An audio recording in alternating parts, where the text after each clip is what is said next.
She stood in the doorway of what had been her home for 43 years, watching the moving truck pull away with the last of her belongings, her son Michael's hand resting on her shoulder with what she thought was tenderness but would later recognize as the weight of control.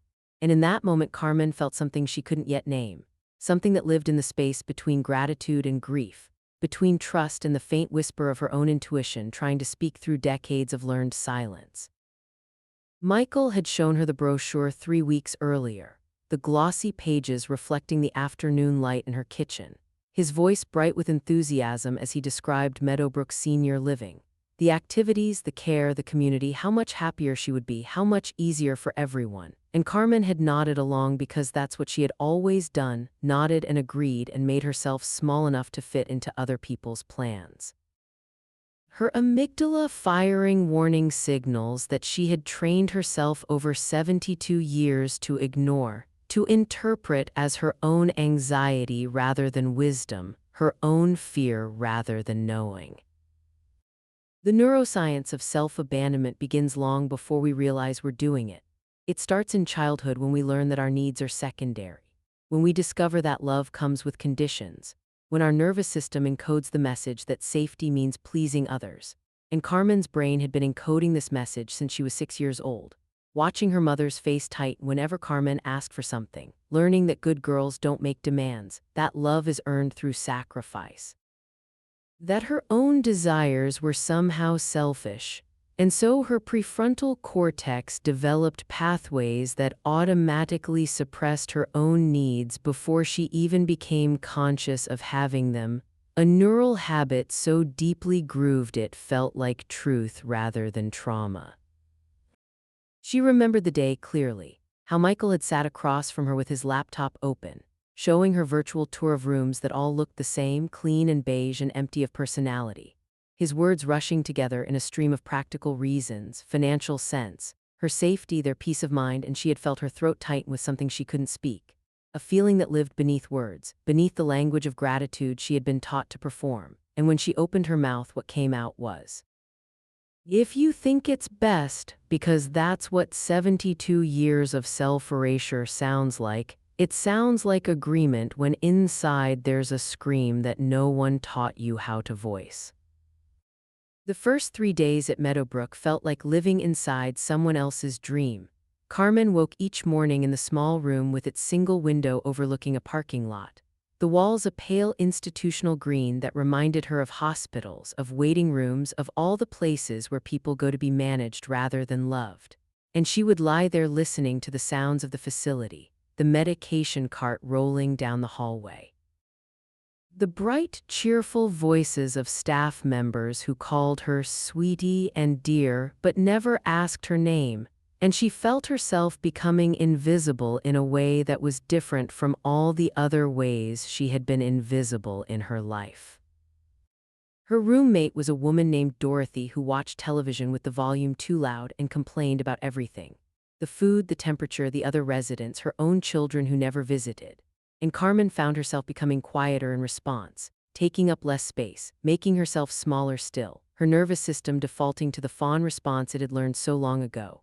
The response that says, if I'm pleasant enough, unobtrusive enough, maybe I'll be safe, maybe I'll be loved, maybe I'll matter. And the cortisol flooding her system each morning told a different story, told the story her conscious mind wasn't yet ready to hear.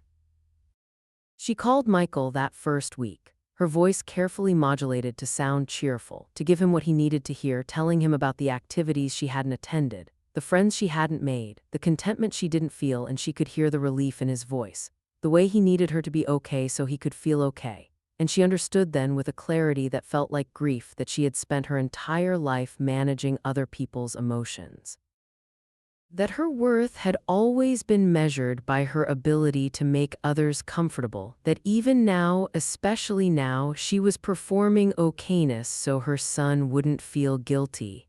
And the recognition of this pattern felt like waking up inside a life she didn't choose. There was a woman in the common room who caught Carmen's attention on the 4th day.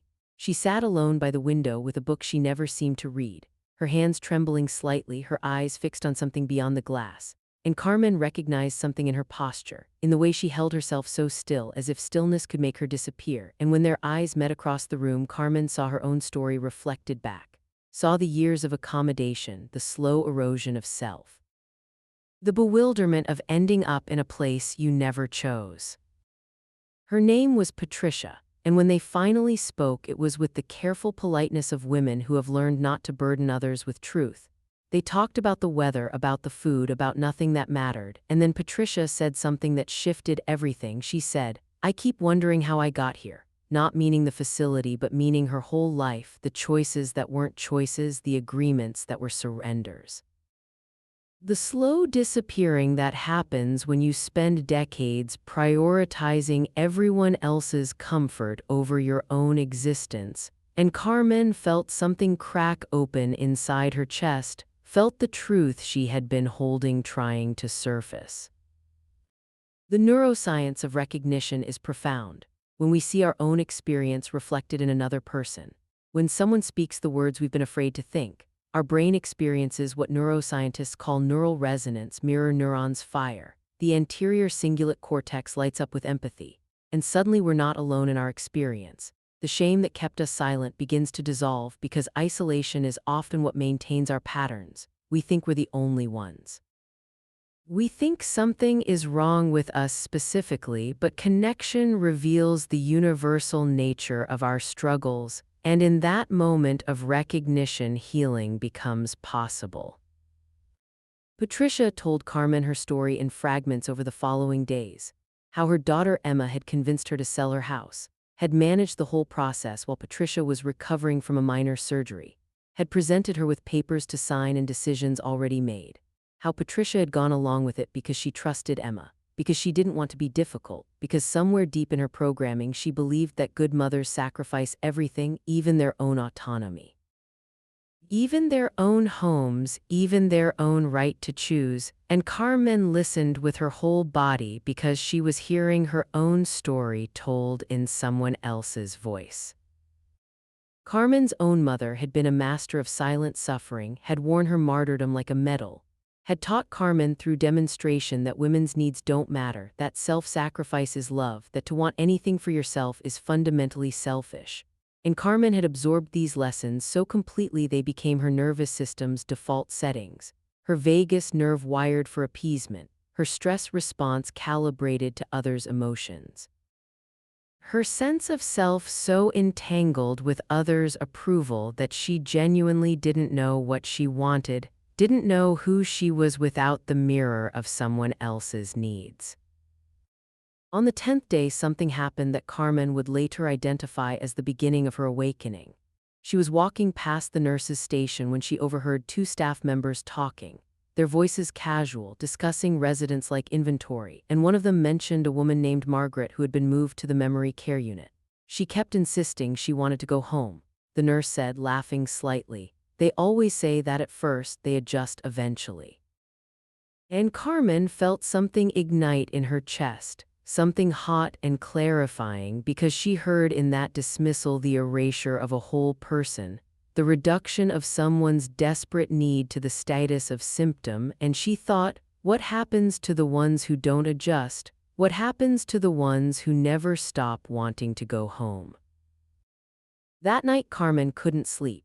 She lay in her narrow bed listening to Dorothy's breathing, to the institutional sounds of the facility at night, the distant television, the footsteps in the hallway, the beeping of some machine somewhere, and she felt her body remembering other nights, other rooms, the house where she had raised her children, where she had tended her garden, where she had known which floorboard creaked and which window stuck in humid weather, where she had been someone with a history, with preferences, with a life that was hers, and the grief that rose in her was so physical it felt like drowning. She got up and walked to the window, looked out at the parking lot illuminated by harsh fluorescent lights, and she thought about all the versions of herself she had abandoned over the years.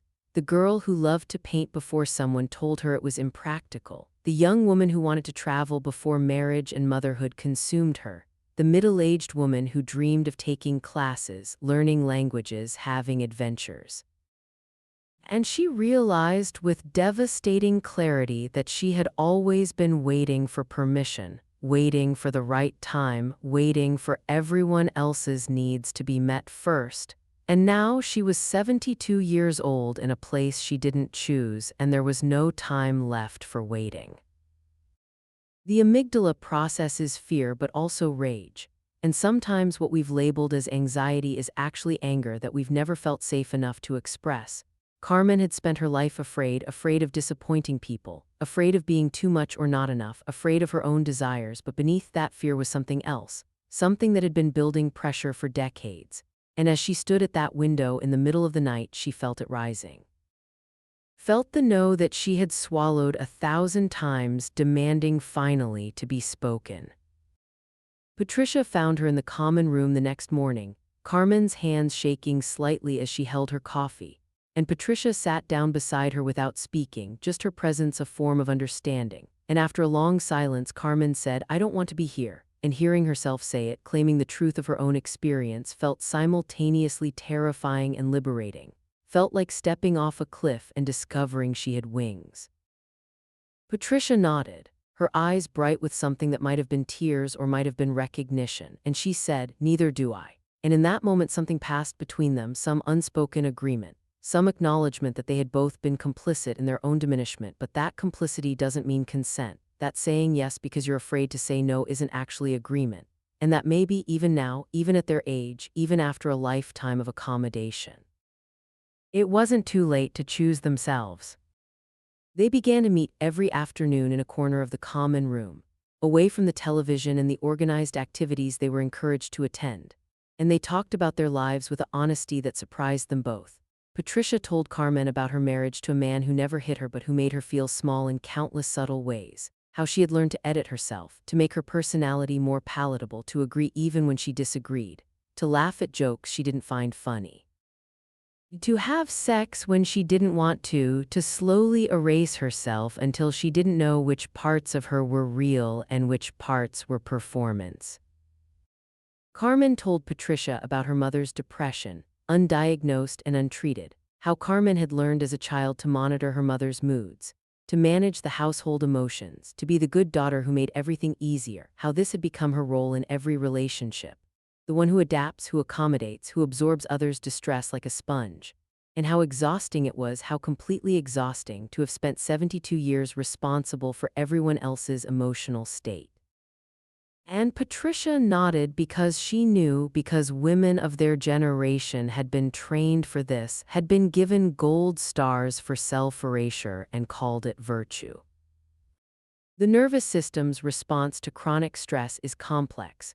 When we live for years in a state of hypervigilance, constantly monitoring others' emotions, constantly suppressing our own needs, our body pays the price. Cortisol levels remain elevated, inflammation increases, the immune system weakens, and we develop what psychologists call complex adaptation.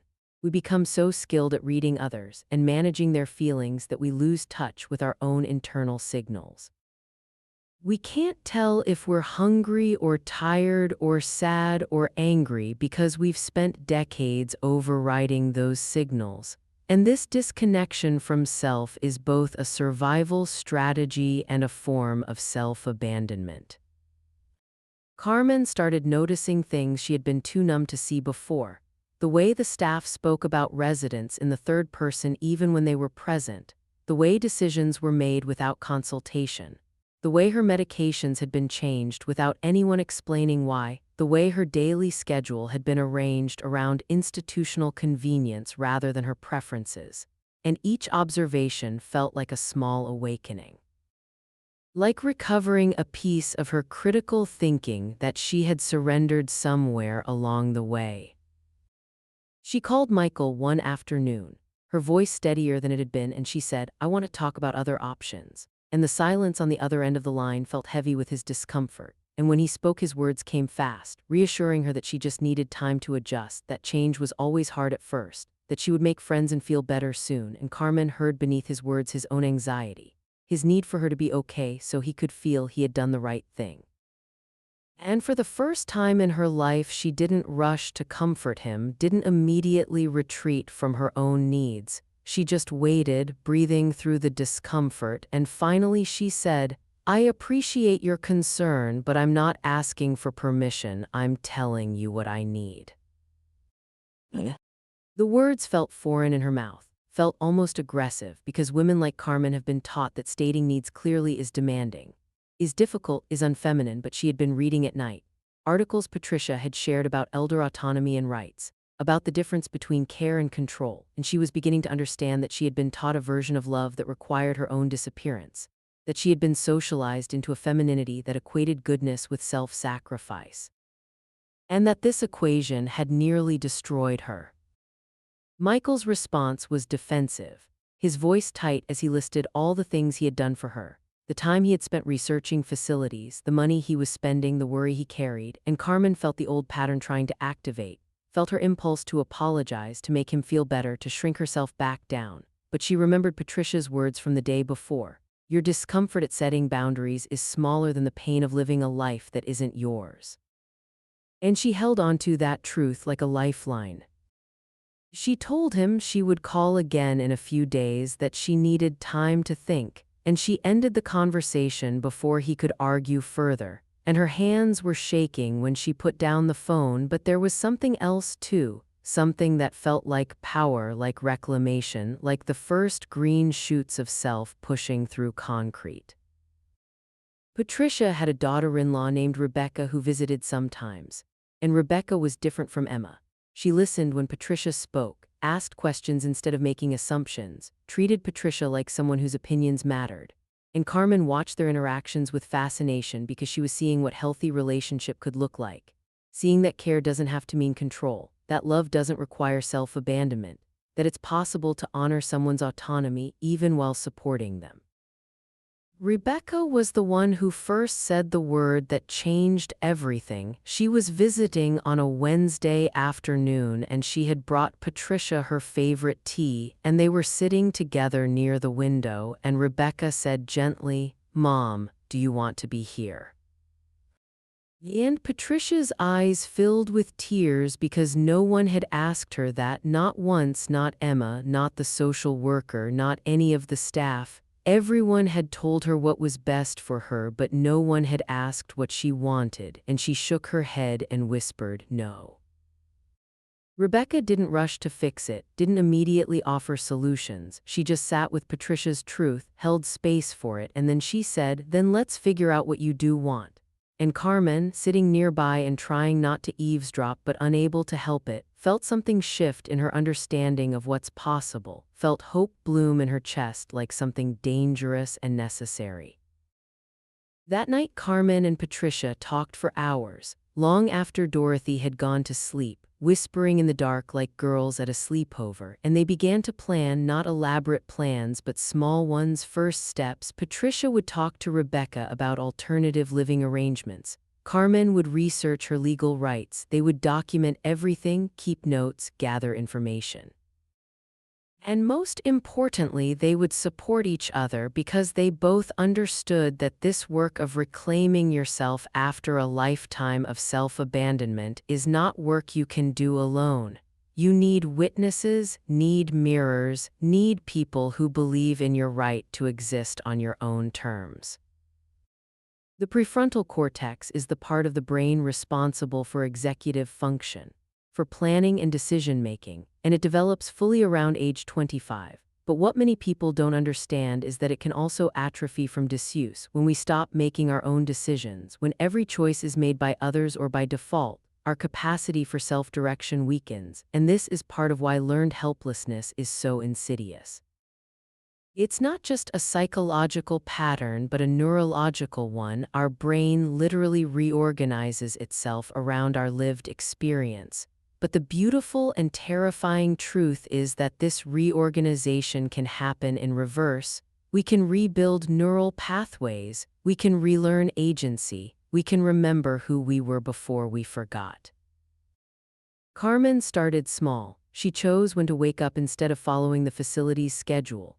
She refused activities that didn't interest her without apologizing. She asked for her medication list and researched each drug.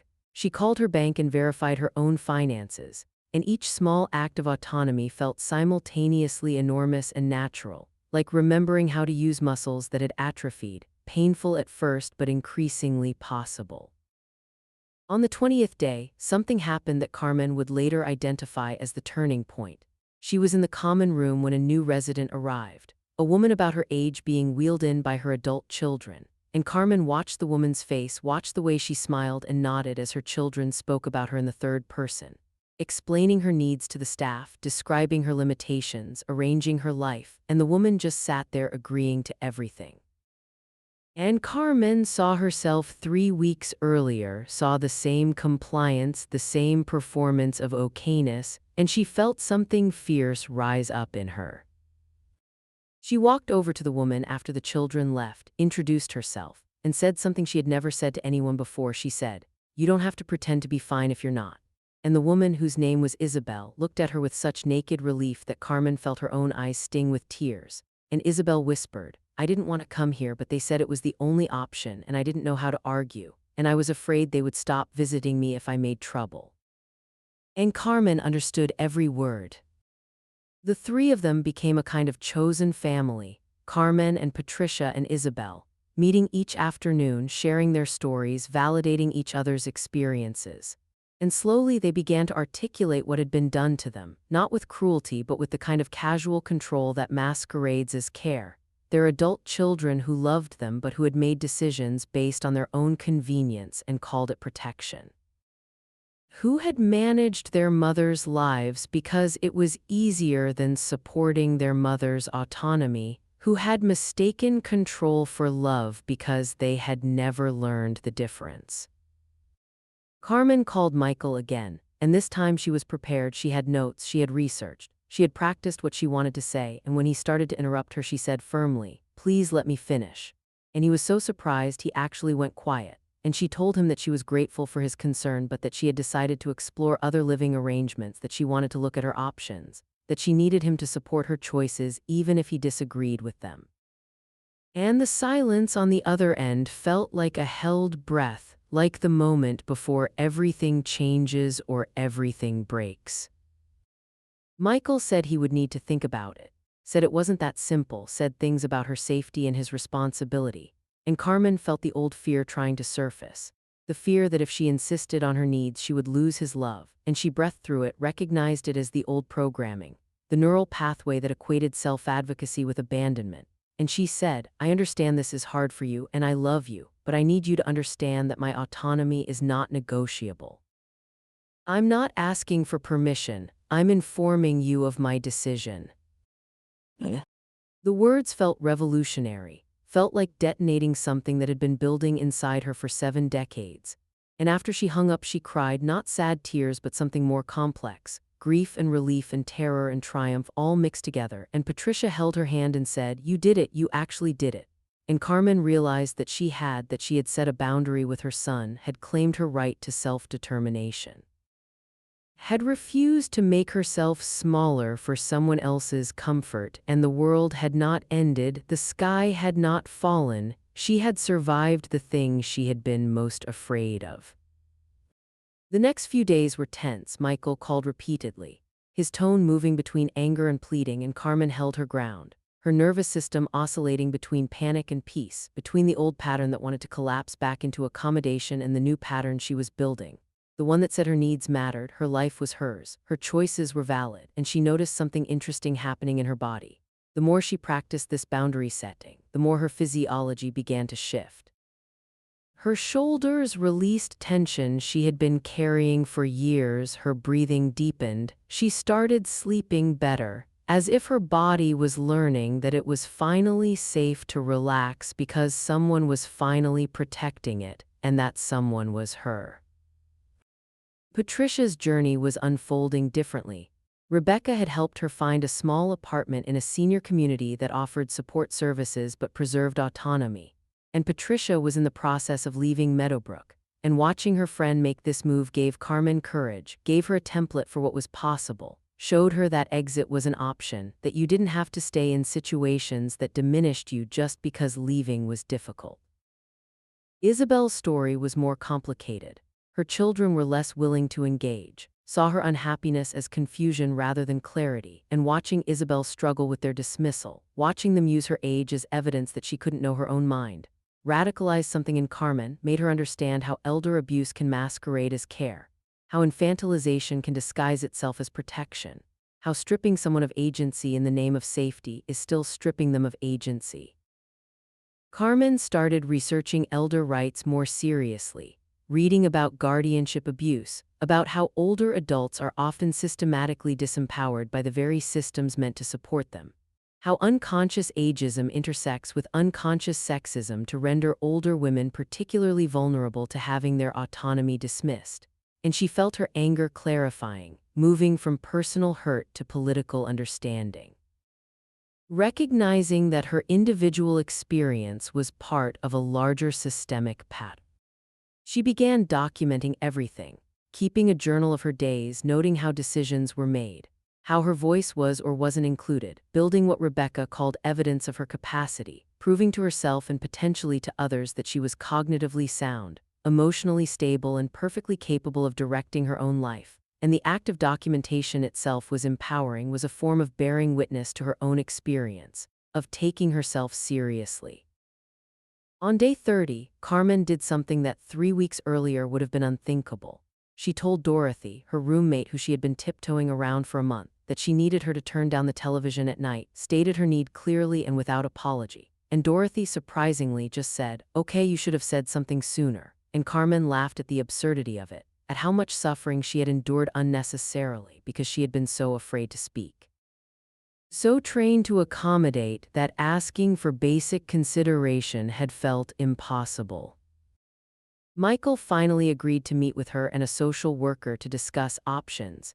His voice on the phone was tight but resigned, and Carmen knew this was costing him something, was challenging his identity as the good son who takes care of his mother, was forcing him to confront his own need for control. And she felt compassion for him even as she held her boundary, understood that he was working with his own programming, his own fears, his own limitations. The meeting was scheduled for the following week, and Carmen prepared for it like she was preparing for battle, which in a way she was fighting for her right to self-determination, for her right to make choices about her own life even if those choices carried risk, even if they weren't what others thought was best. And the night before the meeting she couldn't sleep, her mind spinning through scenarios, through possible objections, through her own doubts, and Patricia came to her room, sat on the edge of her bed, and said, "You know what you want, you know what you need, trust yourself." Trusting yourself after a lifetime of self-doubt is not a single decision but a practice. It's choosing yourself over and over. It's listening to your body's wisdom even when others dismiss it. It's believing that your internal experience is valid even when it contradicts what others tell you. And Carmen was learning this trust slowly, painfully, necessarily.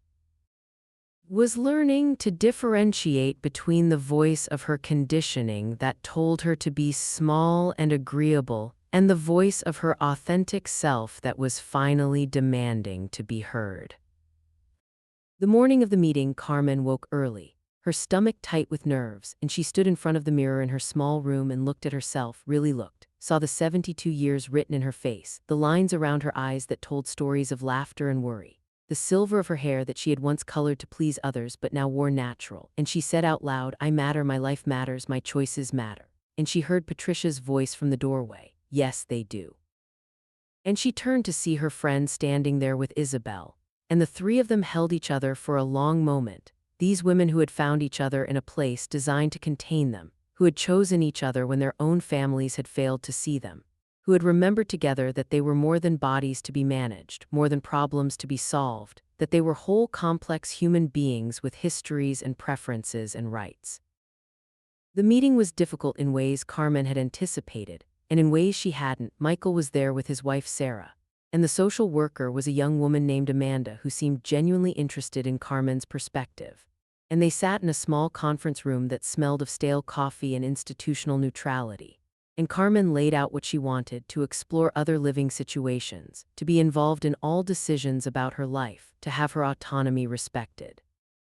And Michael's face hardened as she spoke, and Sarah looked uncomfortable, and when Carmen finished there was a long silence. Michael spoke first, his voice careful, controlled, explaining all the reasons why Carmen staying at Meadowbrook made the most sense. The medical support, the safety, the peace of mind for the family, and Carmen listened without interrupting. Noticed how his words framed everything in terms of his needs rather than hers, how he used passive voice to obscure agency. It was decided.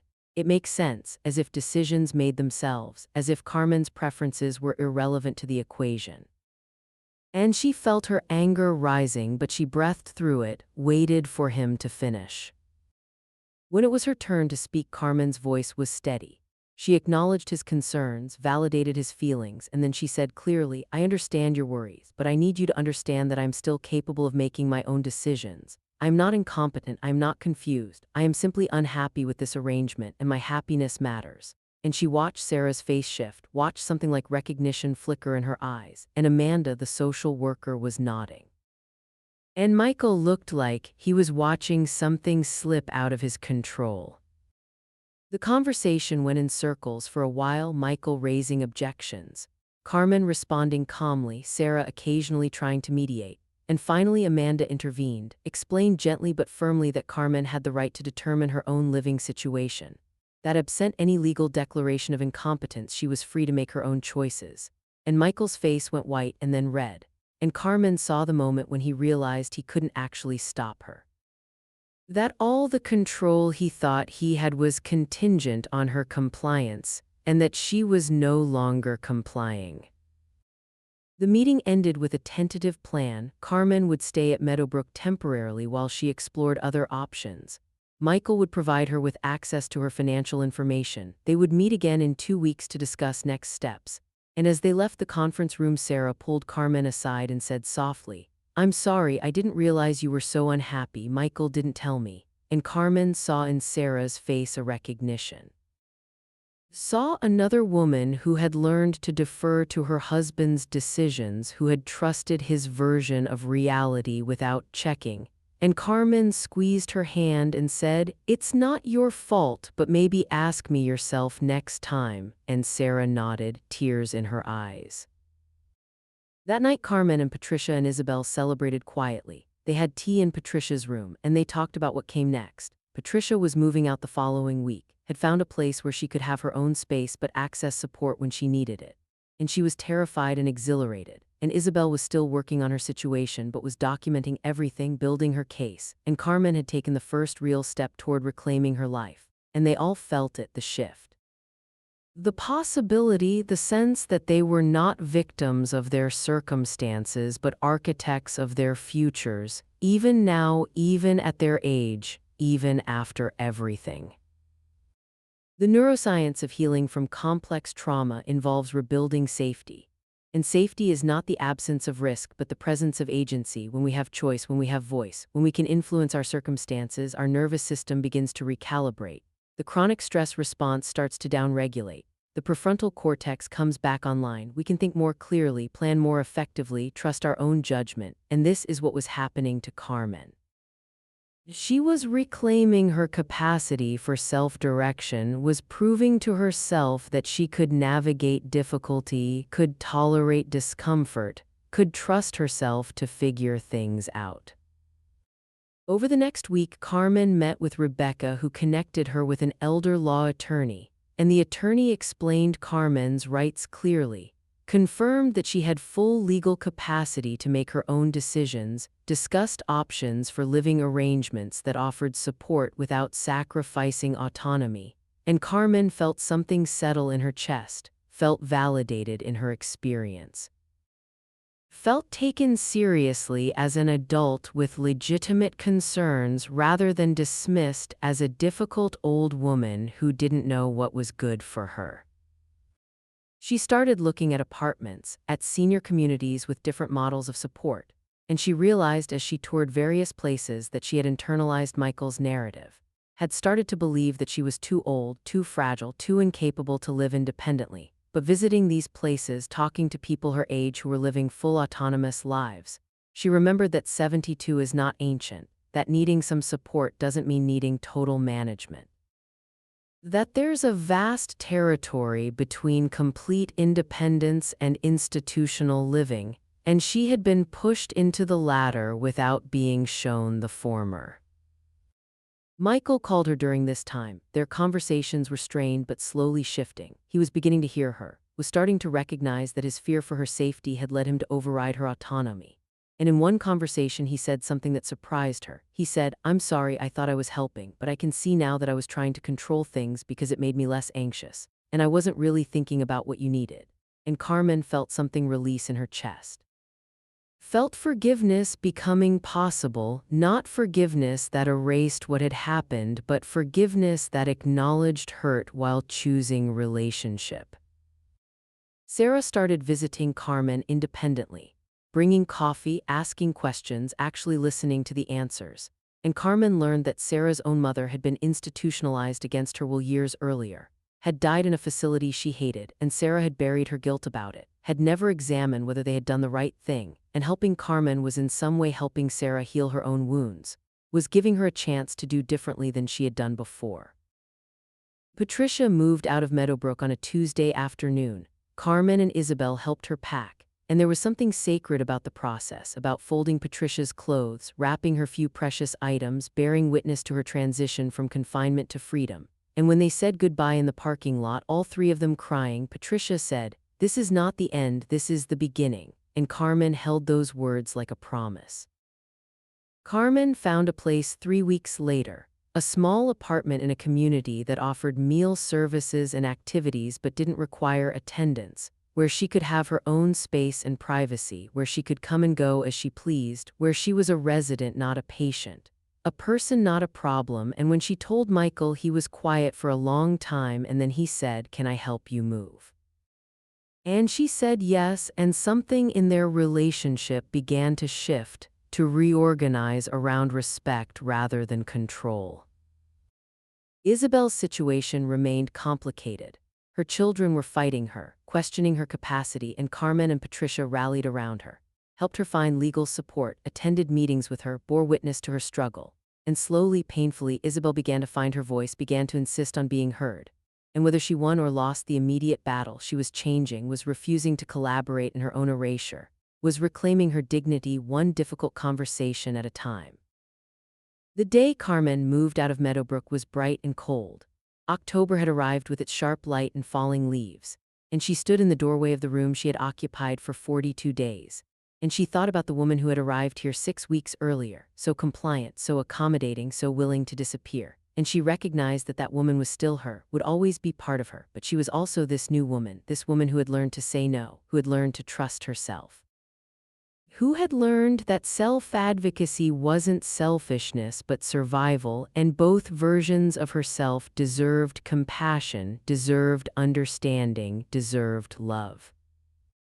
Michael helped her move into her new apartment, and it was awkward at first, both of them navigating their changed relationship. But as they unpacked boxes, as he hung curtains and she arranged her books, something softened between them, and in the afternoon they sat on her small balcony drinking tea, and Michael said, "I was afraid of losing you, and I almost lost you anyway, almost lost the real you." And Carmen reached for his hand and said, "You couldn't lose me, but you could have watched me disappear. And I'm grateful we didn't let that happen." The work of healing is not linear. Carmen had difficult days, days when the old programming tried to reassert itself, when she felt guilty for having needs, when she doubted her choices, but she had tools now, had therapy, had friends who understood, had a nervous system that was slowly learning safety. And she practiced saying no, practiced asking for what she wanted, practiced tolerating others' disappointment, practiced believing that her existence mattered. She started painting again, something she had loved as a girl and had given up so long ago she had forgotten why. And the first time she stood in front of a blank canvas with colors in her hand, she cried. Cried for all the years she had denied herself this joy. Cried for the girl who loved beauty and had been told beauty was impractical. And then she began to paint, began to create, began to express the internal world she had kept locked away. And it felt like resurrection, like reclamation. Like coming home to herself after decades of exile.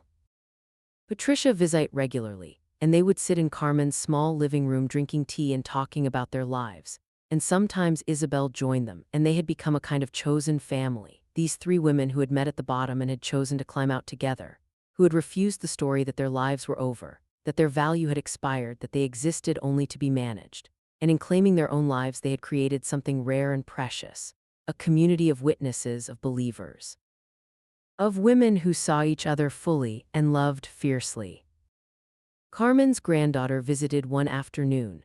Julia was 23 and struggling with her own questions about identity and choice. And she sat on Carmen's balcony and said, "Everyone has opinions about my life, about my career, about my relationship, and I don't know how to listen to myself."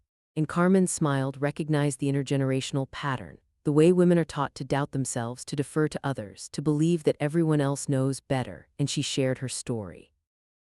Not to prescribe, but to illuminate, to show Julia that the struggle was real, but so was the possibility of liberation. She told Julia about the neuroscience, about how our brains are wired by our early experiences, how we learn patterns that feel like truth but are actually conditioning, how we can change those patterns but it requires consciousness, courage, and practice. And Julia listened with her whole body, and when Carmen finished, Julia said, "I don't want to wake up at 72 and realize I've lived someone else's life." And Carmen reached for her hand and said, "Then don't start now, start small.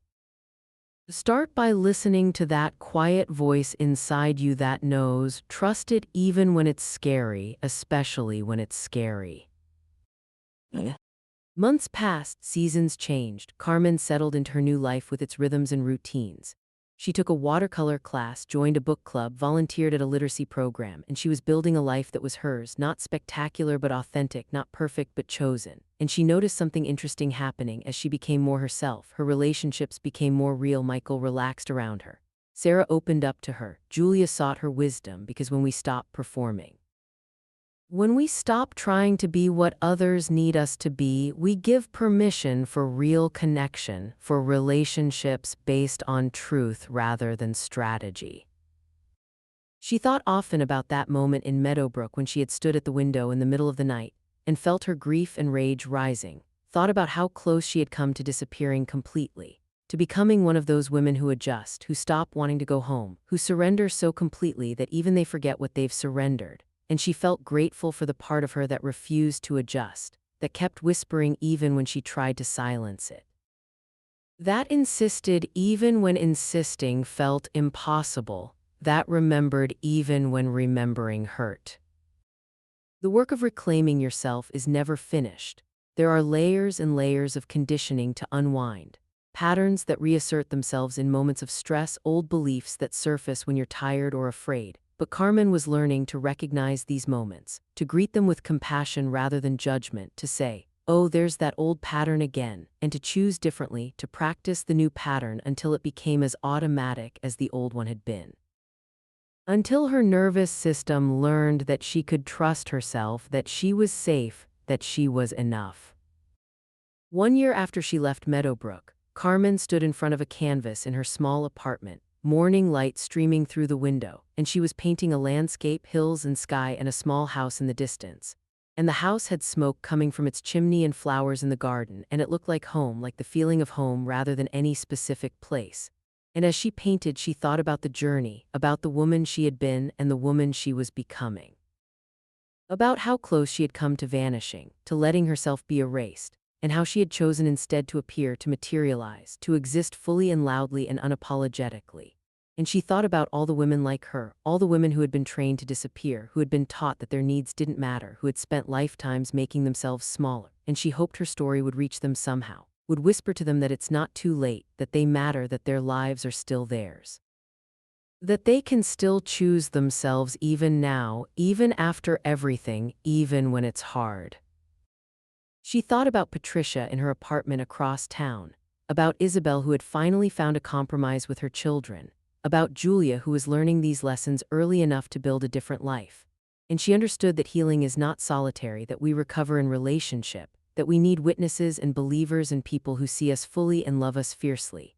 And she felt gratitude wash over her, gratitude for the struggle that had led to this awakening, gratitude for the pain that had cracked her open, gratitude for the courage that had allowed her to choose differently. The painting was finished, or finished enough, and she stepped back to look at it. And she saw in the image everything she had learned, that home is not a place but a feeling, that safety comes from agency, not from control, that love that requires self-abandonment isn't love at all, that you are never too old to choose yourself, that your voice matters, that your life matters, that you matter. And she whispered to herself and to all the women who needed to hear it, You don't have to vanish. You don't have to disappear. You are allowed to exist. You are allowed to take up space. You are allowed to want things. You are allowed to choose yourself. You are allowed to be here fully, completely, unapologetically here.